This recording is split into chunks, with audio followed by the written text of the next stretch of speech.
오늘 말씀의 제목은요, 하나님과 소통하는 대로에 놓인 장애물. 어떻게 좀 제목이 좀 이렇게 좀 줄이다 보니까 또 의미는 다 전달하다 보니까 제가 제목을 참 설교 제목을 잘 못 만드는 사람 중에 한 명인데 의미는 전달이 됐을 것 같아요. 하나님과 소통하는 대로에 놓인 장애물이라는 제목으로 말씀을 나누도록 하겠습니다. 구약 성경에 보면은 예루살렘 성전으로 가는 그 순례자들을 위한 큰 길이 있었어요. 성경에 나오는 건데 이게 시온의 대로입니다. 아마 기억이 나실 거예요. 시온의 대로. 또 당시의 지도를 보면은 왕의 대로. 구약 시대 고대 지도를 보면은 그냥 일반 고대 지도도 보면은 킹스 하웨이라는 게 있습니다. 킹스 하웨이. 근데 이 큰 도를 통해 사막의 상인들, 그때 이제 카라반이라고 하죠. 이 카라반들이 이 물건을 운송하는 그런 무역의 일을 했고, 또 이집트 왕들이나 또 바벨론의 왕들, 또 이스라엘 왕들이 이 군사를 이끌고 이 왕의 대로로 킹스 하웨이로 왔다 갔다 했기 때문에 이제 킹스 하웨이로 이름이 이렇게 굳어진 것입니다. 또한 구약 시대에 실수로 살인을 한 경우가 있잖아요. 그렇죠? 그러니까 마치 이제 차를 타고 가다가 운전해서 내가 고의가 아니라 실수로 사람 탁 쳐서 어떻게 죽을 수가 있잖아요. 고의가 아니잖아요. 그러니까 구약 시대에도 어떻게 하다 뭐 그런 일들이 있을 수가 있잖아요. 실수로 살인을 한 사람을 위해서 하나님께서 뭘 만들으라고 했을까요? 도피성을 만들으라고 했습니다.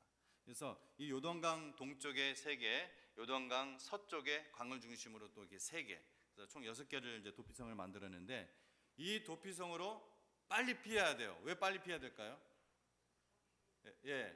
그 피해자의 가족들한테 잡히면 어떤 일들을 당할지 모르니까 그때 변명해봐야 막 지금 복수심에 불타있는 그 가족에게 얻어맞거나 죽을 수도 있잖아요. 그러니까 이 도피성으로 빨리 피하지 않으면 안 되는데 그래서 이 길은 하나님께서 길을 아주 잘 뚫어놓게 하셨어요. 빨리 잘 도망갈 수 있도록 길을 잘 뚫어놓게 했습니다.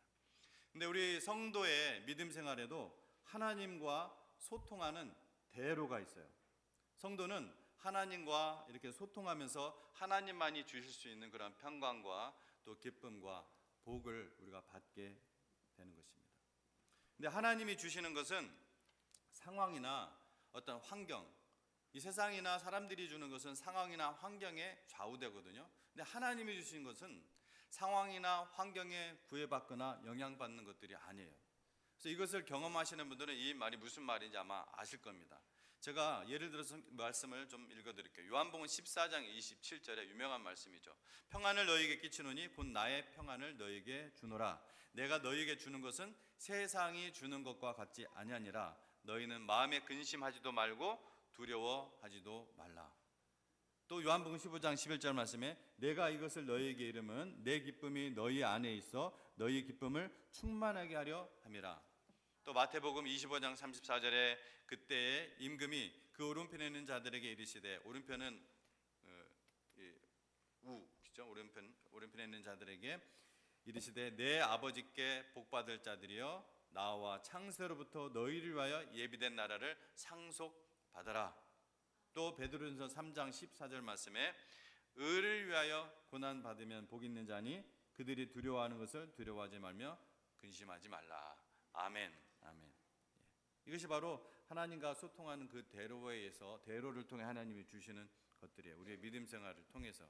근데 이 길이 막혀버리면 이것을 경험을 못한단 말이에요. 맛도 못 보고 누리면서 살 수가 없어요. 그래서 이 말씀에서 알 수 있듯이 예를 들어서 먼저 하나님의 나라와 의를 구하라 이렇게 하신 이유도 하나님께서 우리를 부려먹기 위해서, 써먹기 위해서 그런 것이 아니라 사실 뭐예요? 성도가 하늘의 복을 받도록 하신 그러한 교훈이고 말씀이라는 것이죠. 아멘. 이 소통의 대로를 만드신 분은 누구예요? 아까 어린이들한테도 물어봤는데 이 소통의 대로를 만드신 분은 예수님입니다. 우리가 만든 게 아니죠, 당연히. 우리가 막 닦으면서 가는 게 아니에요. 근데 우리는 늘 예수님께 감사를 드리는 것이 당연히 마땅해요. 그래서 우리가 이것을 생각하면서 감사를 드리면 드릴수록 예수님께서 만들어진 이 길이, 이 소통의 대로가 더 넓어지고 환해져요. 사실 다 완벽하게 만들어 놓으셨는데 이 길이 우리가 가만히 있으면 점점 막 잡초가 자라고 돌들이 나오고 막 뭐들이 쓰러지고 지나가지가 못해요. 근데 하나님께서는 우리를 위해 감사하라고 명령을 하셨어요. 그렇죠? 데살로니가전서 5장 18절 말씀에 범사에 감사하라. 범사라는 것은 모든 일에, 크고 작은 모든 일에 항상 감사하라. 나에게 좋은 일이 일어났을 때만 감사하는 것이 아니라 슬프고 나쁘고 안 좋은 일이 있을 때도 하나님께 감사하라. 그렇게 말씀을 하셨어요. 그 말씀 자체도 제가 여러분에게 설명을 좀 해드릴 필요가 있지만 아마 아시는 분들은 아시고 나중에 또 그 부분은 자세히 설명을 드릴게요. 오늘 주제가 아닙니다. 그런데 이 소통의 도로를 막아버리는 커다란 장애물이 종종 발생합니다. 그래서 하나님이 주시는, 우리가 하나님을 믿기 때문에 당연히 받아 누리는 이 특권, 그 평안과 기쁨과 복을 누리지 못하게 되는 거예요. 불가능해 보이는 상황과 열악한 환경이 그 사람을 압도해 버립니다. 원래 하나님께서 그러한 불가능한 상황, 모든 환경들을 압도하는 평강과 기쁨, 복을 주시는데 반대로 내가 그런 삶을 살지 못하기 때문에 그러한 상황과 환경, 열악한 환경, 불행한 일들이 나를 압도해 버린다는 거예요. 하나님과의 이 소통의 대례에 놓여 있는 장애물은 물론 외부적인 요소도 있습니다. 하지만 주로 자기가 스스로 만든 장애물이에요. 하나님과 소통하는 이 대로를 자기가 장애물을 만드는 경우가 있단 말이에요. 그래서 하나님과의 소통의 대로를 막고 있는 이 커다란 장애물, 이건 뭐냐? 불평, 또 부정적 사고에 대한 성경의 교훈에 대해서 오늘 생각해 보려고 합니다. 복음서에 보면요, 예수님께 향유를 붓는 아주 유명한, 굉장히 유명한 그 에피소드죠. 이 이야기가 나와요. 많은 분들이 이게 이제 새 이야기가 나오는데 이 에피소드를 한 사건으로 착각하셔요. 한 사건으로. 그래서 우리 부르는 찬송가에도 한 사건으로 착각을 해가지고서 찬송가 가사를 잘못 써놨어요. 그래서 그 부분은 고쳐서 불러야 되는데 이것은 한 여인에 의해서 일어난 한 에피소드가 아닙니다. 사실 예수님께 향유를 분 이 에피소드는 3번 일어난 일이에요. 3번. 그 중에 제가 오늘 세 사건을 다 보지는 못하고 이 두 에피소드를 비교해 보면서 성경이 오늘 주제에 대해 말씀하시는 것을 우리가 듣도록 하겠습니다. 그래서 오늘은 여러분 계속해서 성경을 열어놓으셔야 됩니다. 오늘 요한복음을 처음 보셨는데 마태복음하고 우리가 이제 비교하면서 볼 거예요. 빨리 찾을 수 있는, 왔다 갔다 하실 수 있는 분들은 그렇게 하시고, 그렇지 않으신 분들은 한쪽만 펴놓고 들으시면서 말씀을 듣도록 하겠습니다. 먼저 이 향유 붓는 사건, 이 향유 붓는 이 에피소드가 언제 일어나느냐? 그때 우리가 요한복음을 읽었는데요. 먼저 요한복음의 향유 부음이 언제 일어났냐고 했냐면 1절 보면은 6월절 6일 전에 일어났다고 얘기를 하고 있습니다. 6월절 며칠 전이요? 6일 전. 자, 이것을 우리가 기억하기 좋은 기준점이 하나 있어요. 여러분도 다 아는 사건이에요. 예수님께서 이제 십자가에서 죽으시기 전에 나귀 새끼를 타고 예루살렘에 입성을 했잖아요. 근데 그 입성하기 전에 일어난 사건이 바로 요한복음 사건이에요. 6일 전이니까. 이때 예루살렘 성에 있던 사람들은 종려나무줄을 꺾고 호산나 호산나 외치며 예수님을 환영했었죠. 유명한 장면입니다. 6월절 6일 전이라는 것은 이 요한복음에 나오는 여인의 향유 부음은 이 예수님의 예루살렘 입성 전에 있었던 일이에요. 그 다음에 오늘 읽지 않은 이 마태복음 26장, 마태복음 26장 이것도 1절부터 쭉 나오거든요. 마태복음 26장에 나오는 한 여인의 이 향유 부음은 무엇으로 기록되어 있어요? 1절에 며칠 전으로? 6월절 며칠 전? 1절에 나와요. 6월절 이틀 전, 그렇죠? 예, 6월절 이틀 전. 요한복음에서는 6월절 며칠 전? 6일 전. 이거는 6월절 며칠 전? 이틀 전이에요. 엄연히 달라요. 예. 이때는 예수님께서 종려나무 흔들고 호산나 호산나 외치는 그 군중들의 소리를 들으며 예루살렘에 입성한 후일까요? 전일까요? 아까는 전이었어요. 이거는 후입니다. 당연히 다른 날이에요, 이게. 그래서 장소를 볼까요? 일단 때가 달라요. 장소를 보겠습니다. 요한복음의 향유 부음은 어디서 일어나냐? 1절에 나와요. 베다니 나사로의 집입니다. 베다니 동네에 나사로의 집. 나사로는 누구의 오빠예요? 마리아.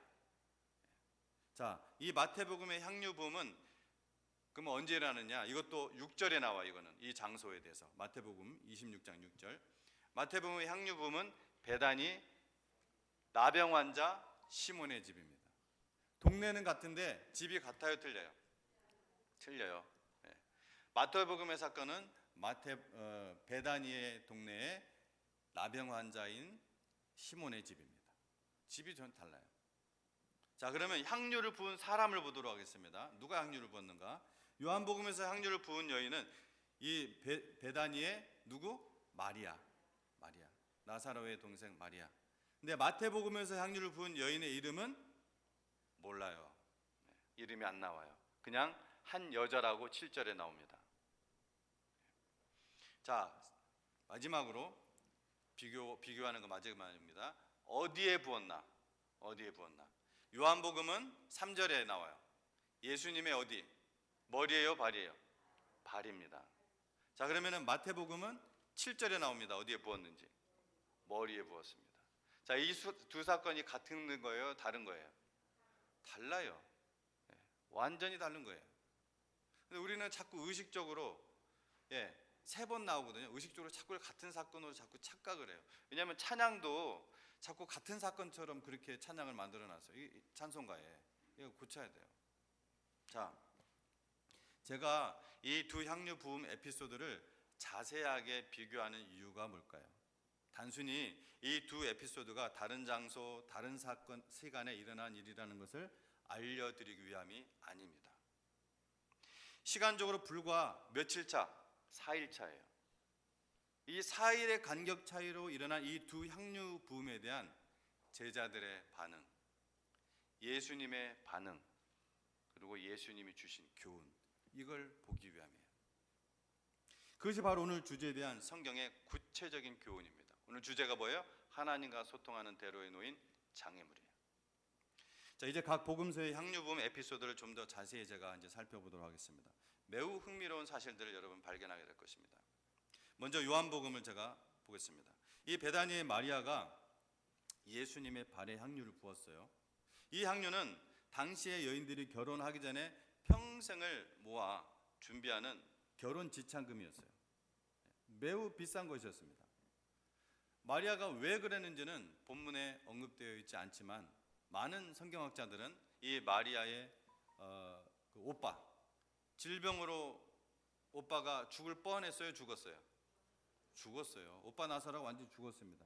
그리고 그 나흘 뒤에 예수님께서 오셔서 죽은 나사로를 완전히 그냥 이거 염까지 다 한 그 나사로를 명하여 나오게 하셨단 말이에요. 살리셨단 말이에요. 이 마리아가 아마도 그래서 성경학자들은 그 감사의 마음이었을 것이다 이렇게 생각을 합니다. 자, 그 다음 가룟 유다가 여기 나옵니다. 가룟 유다는 그것을 딱 봐요. 마리아가 예수님 발에 그 향유를 모두 붓는 것을 보고서 아, 잘했어 하고 칭찬합니까? 아니요. 불만을 품고 화를 냈습니다. 5절에 보면은 이 향유를 어찌하여 300데나리온에 팔아 가난한 자들에게 주지 아니하느냐. 일단 이 감사의 마음을 표현하는 마리아를 칭찬하기는커녕 자기가 한 것도 아닌데 자기 것도 아니거든요. 예수님께 지금 드리고 있는데 그것을 이렇게 지금 꾸짖고 불평하는, 참 한심하고 어떻게 보면 참 웃기는 일이에요. 감사의 마음으로 예수님께 드린 것을 자기가 뭔데 불평을 하고 화를 냅니까? 더군다나 지금 그 감사의 제사를 받고 있는 예수님이 바로 옆에 지금 계시는데 정말 무례하고 황당하고 권위에 도전하는 아주 악한 행동이에요. 우리가 성경으로 그냥 종이에 써 있는 거 비입체적으로 보니까 그렇지, 여러분이 그런 입체적으로 한번 생각을 해보세요. 그 얼마나 지금 이게 예수님이 그 자리에 있는데. 자, 그러자 예수님께서 뭐라고 반응했어요? 요한복음 7절에서 8절이에요. 아까 12장 7절에 8절. 예수께서 이르시되 그를 가만두어, 그는 누구예요? 마리아. 그를 가만두어 나의 장례할 날을 위하여 그것을 간직하게 하라. 가난한 자들은 항상 너희와 함께 있거니와 나는 항상 있지 아니하리라 하시니라. 자, 이 부분도 역시 사실 자세히 읽으면은 그러면 이미 부었는데 다 부었단 말이에요. 부었는데 뭘 간직하라는 거야? 이게 혼동이 되잖아요. 근데 이것은 이제 헬라어적 어법 때문에 그렇다고 그래요. 제가 헬라어를 잘 알아서가 아니라 저는 이제 주석서를 보죠.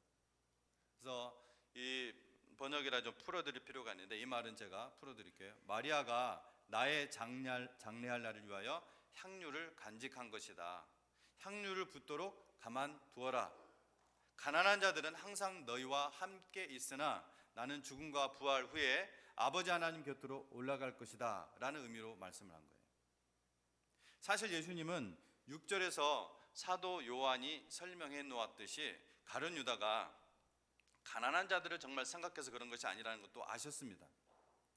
하지만 그의 예수님에 대한 그 무례, 이 감사드리는 사람에 대한 그 악한 불평에도 불구하고 가룟 유다를 책망을 했어요, 안 했어요? 책망 안 해요. 왜 가룟 유다를 책망하지 않을까요? 왜? 그럴 필요가 없기 때문입니다. 여러분, 주님은요 하나님의 자녀만 책망하십니다. 내 자녀가 아닌데 왜 책망을 해요? 하나님의 자녀만 책망하십니다. 사랑의 관계가 아니라면은 책망할 필요도 없는 것입니다. 기대하지도 않는 것입니다. 지금은 예수님은 이제 다 알고 계세요. 3년을 기다려 주셨어요. 자, 이제 마태복음을 보겠습니다. 마태복음 26장. 요한복음에 나오는 이 향유 부음은요 6월절 6일 전에 있었던 일이고, 마태복음에 나오는 향유 부음은 그 4일 뒤인 6월절 이틀 전에 있었던 일이라는 것을 우리가 염두에 두는 것이 중요해요. 그걸 염두에 둬야 돼요. 며칠 사이? 4일 사이. 왜냐하면은 우리는 불과 이 4일의 시간 간격으로 일어난 이 두 에피소드를 관찰하면서 불평과 부정적인 사고의 그 파괴력, 그리고 그 전염성을 보게 될 것이기 때문입니다. 자, 먼저 불평과 부정적 사고의 전염성을 한번 볼게요. 요한복음의 향유 부음에서 불평하고 부정적인 말을 내뿜은 사람은 누구였다고요? 제자들이었어요? 가룟 유다였어요? 가룟 유다였습니다. 자, 4일 뒤에 같은 동네 다른 집에서 향유 부음 사건에서는 누가 불평했는지 볼까요? 8절에서 9절이죠? 벌써 답을 알고 계시네요. 제자들이에요. 8절에서 9절 보면은 제자들이 보고 분개하여 이르되 무슨 의도로 이것을 허비하느냐? 이것을 비싼 값에 팔아 가난한 자들에게 줄 수 있었겠도다. 제자들이 불평하고 부정적인 말을 내뿜었어요. 여러분, 이 악한 영향의 파급력을 보세요. 가룟 유다가 한 말과 똑같아요. 지금 가룟 유다 한 사람의 불평이 4일 만에 모든 제자들에게 전염되었습니다. 여러분, 코비드 바이러스보다 끔찍해요. 이거는 그 생명과 삶과 영혼을 망치기 때문에 그렇습니다.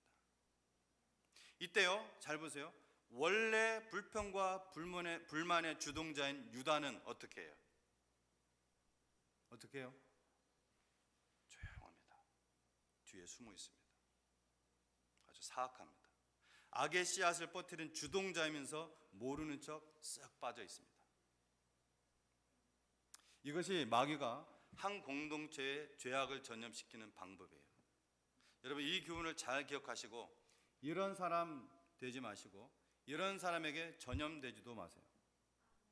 여러분의 말씀 생활, 여러분의 기도 생활이 막힙니다. 콜레스테롤만 우리의 생명을 막게 해서 죽게 하는 게 아니에요. 우리 영적 생활이 막혀버려요. 기도 생활 막힙니다. 말씀을 읽어도 은혜가 안 됩니다. 뭔 말인지 그냥 여기서 다 막혀요. 예. 설교를 들어도 여러분 스스로 성경을 봐도 다 막힙니다. 이건 진리예요. 여러분, 보게시로 유명한 시편 1편 어떻게 시작돼요? 시편 1편 1절이 시작하는 사람, 복 있는 사람은 악인들의 꾀를 따르지 아니하며, 그 다음에 죄인들의 길에 서지도 아니하며, 함께 있지도 않는다는 거예요. 서지도 아니하며 오만한 자들의 자리에 앉지 아니하는도다. 아멘. 아멘. 여러분, 이 진리를 잊지 않고 살아가는 자는 하나님과 사람들로부터도 사랑받으며 살아갑니다. 이건 진리예요. 자, 그 다음 불평과 부정적 사고의 파괴성을 보도록 하겠습니다. 제자들이 지금 잘 몰라서 그랬나요? 아니요. 제가 아까 얘기했죠. 예수님은 불과 4일 전 베다니 나사로의 집에서 마리아가 예수님의 발에 향유를 부은 일에 대해서 분명한 대답을 해주셨어요. 그게 뭔지. 마리아가 나의 장례할례를 위하여 향유를 간직한 거다. 향유를 붓도록 가만두어라. 가난한 자들은 항상 너희와 함께 있으나 나는 죽음과 부활 후에 아버지 하나님 곁으로 올라갈 것이다. 분명히 대답을 해주셨어요. 그게 뭔지. 근데 똑같은 일이 일어났어요. 이번에는 물론 다른 여인이지만. 근데 제자들이 어떻게 해요? 분명히 그때 예수님이 답을 주셨는데 그 불평과 불만의 파괴성을 보세요. 지금 예수님의 말씀이 지금 도전하는 거예요. 가룟 유다의 말을 믿는 거예요. 지금 예수님의 그 가르침에도 불구하고 까먹을 리가 없잖아요. 4일 전인데 이 한 사람의 불평이 믿음이 흐릿한 이 제자 공동체에 전염되었고 똑같은 일이 일어났는데도 예수님의 말씀을 무시하는 반응을 보인 거예요. 이건 충격입니다. 엄청난 충격이에요. 예수님이 받았을 충격을 한번 여러분 생각해 보세요. 3년 동안 그들과 함께 얼마나 많은 시간을 함께하고 복음으로 가르쳤습니까? 근데 지금 불과 그 한 사람이 악한 영향이기 때문에 이 믿음의 공동체가 지금 파괴되고 있는 거예요. 저는 예수님의 이 받았을 충격을 생각하면은 정말 마음이 아픕니다. 자, 그렇게 흔들리고 파괴되고 있는 제자들의 모습을 보신 후 예수님은 무엇이라고 말씀하셨습니까? 10절에서 12절입니다. 예수께서 아시고, 예수님이 모르겠습니까? 아시고 그들에게 이르시되 너희가 어찌하여 이 여자를 괴롭게 하느냐? 그가 내게 좋은 일을 하였느니라. 가난한 자들은 항상 너희와 함께 있거니와 나는 항상 함께 있지 아니하니라. 이 여자가 내 몸에 이 향유를 부은 것은 내 장례를 위하여 함이니라. 자, 앞에 뭐라고 했어요? 너희가 어찌하여, 지금 아까 가룟 유다한테는 가룟 유다 보고 손가락 안 했어요. 근데 지금 이 절에서는 너희가, 지금 제자들 향하여 어찌하여 이 여자를 괴롭게 하느냐, 지금 책망하는 거예요. 꾸짖고 있는 거예요. 가룟 유다가 그런 말 했을 때는 전혀 거들떠보지도 않았습니다. 왜? 그건 마귀이지 않습니까? 3년 동안 기회를 줬어요. 회개하지 않았습니다. 그때 뭐라고 했냐면 다만 마리아가 하는 일의 의미에 대해서 제자들 전체에게 가르침을 주셨을 뿐이에요. 예수님의 반응. 주님은 여러분 하나님의 자녀, 천국의 성도만 책망하십니다. 자녀의 관계가 없는 사람은 책망하지도 않아요. 성경에 무엇이라고 말합니까? 잠언 9장 8절 말씀에 거만한 자를 책망하지 말라. 그가 너를 미워할까 두려우니라. 지혜 있는 자를 책망하라. 그가 너를 사랑하리라. 계시록 3장 19절 말씀에 무릇 내가 사랑하는 자를 책망하여 징계하노니 그러므로 네가 열심을 내라 회개하라. 마지막으로 불평과 부정적 사고의 위험성을 보도록 하겠습니다. 오늘 두 향유 사건을 비교하며 보면서 우리는 불평과 부정적 사고의 치명적 위험성을 보았습니다. 한 사람의 불평과 원망과 부정적 사고가 한 공동체의 순식간에 전염되는 모습을 여러분 잊지 마십시오. 죄악에 가담하지 마십시오. 죄인이 되지 마십시오. 주 예수 그리스도께서 친히 말씀하신 것을 불과 4일 뒤에 무시하는 이 제자들의 모습을 기억하십시오. 예수님의 3년 공생의 사역과 주님의 제자들과의 신뢰관계를 파괴하려고 하는 이 마귀의 계략과 파워입니다. 그 마귀의 일에 현혹되거나 무시하거나 또 가담하지 마십시오. 하나님은 하나님의 공동체에 해를 끼치는 이런 일에 대해서 매우 단호합니다. 성경 어디를 떨쳐보십시오. 하나님은 매우 단호합니다. 하나님은 거룩하신 하나님이기 때문에 그렇습니다. 가룟 유다 어떻게 됐어요? 교만한 마음을 회개하지 못하고 결국은 목매달아 자살을 했는데 하나님께서 그 시체를 떨어뜨려서 창자가 터져 나오게 했습니다. 하나님의 말씀을 믿지 않고 불평과 원망과 부정적 행동에 대한 책임이 있었던 출애굽 1세대들 어떻게 되었어요? 40년을 광야에서 고생하다가 약속의 땅은 구경도 못하고 광야에서 죽어서 먼지로 사라졌습니다. 불행하고 허무한 인생의 마침표를 찍어버렸습니다. 불평과 원망과 부정적 사고의 위험성입니다. 왜 항상 감사라는 말 하나님이 말씀하시는지, 그것이 바로 우리의 유익이기 때문에 그렇습니다. 예수님의 말씀대로 세상은 점점 각박해지고 어두워지고, 특히 성도들의 믿음 생활을 회방하고 핍박하는 일은 밖과 안에서 더욱 집요해집니다. 이건 마귀의 역사입니다.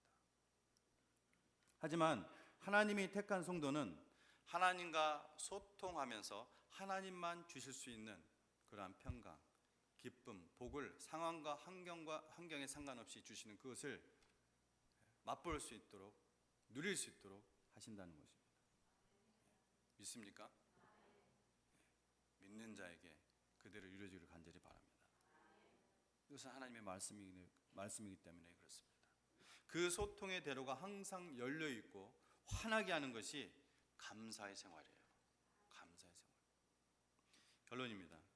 주님은 예와 아멘으로 이 땅에 오셔서 십자가에서 죽기까지 복종하셨습니다. 여러분 예수님이 한번 입장이 돼 보세요.